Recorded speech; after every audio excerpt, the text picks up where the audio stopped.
नमस्कार दर्शक बंधु मु सुशांति स्वागत करुच्ची मो चैनल सुष्ठाबा को। आज आम प्रस्तुत करवा पाइनएप्पल दुईटा रेसिपी। गोटे हूँ पाइनएप्पल मिल्क शेक आ गोटे पाइनएप्पल जूस। प्रथमे पाइनएप्पल मिल्क शेक बनैबा चलतु प्रस्तुत करवा। एमती एक बड़ सपुरी नहीं तार चोपा सब बाहर करी छोट छोट पीस करी काटिदबा। एबे मिक्सिंग जार नहीं से सपुरी टिके पानी दे ग्राइंडिंग करदबा। तापरे ताकू एमती छणा साहाय्य अल्प अल्प करी छाणी दे खदड़ा अंश को बाहर करदबा। तापरे से जूस रे 4 चामच चीनी गोटे कप क्षीर दे पुणी ग्राइंडिंग करदबा। एबे रेडी हो गला पाइनएप्पल मिल्क शेक।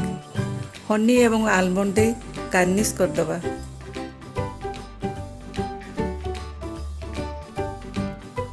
आगुरी मु एमती ग्राइंडिंग करी रखी देथिली सेथिरे बे 4 चामच चीनी दे पुणी ग्राइंडिंग करदबा। तापर ताकू एमती छाणी खदड़ा अंश को बाहर कर दे सर्व करदबा। ऊपर किछि बीट लूण देदबा। जदि ये रेसिपी आपण मानको भल लागे तो लाइक और शेयर करंतु। सब्सक्राइब बटन को प्रेस करी साइड थिबा बेल टी को क्लिक कर दियंतु।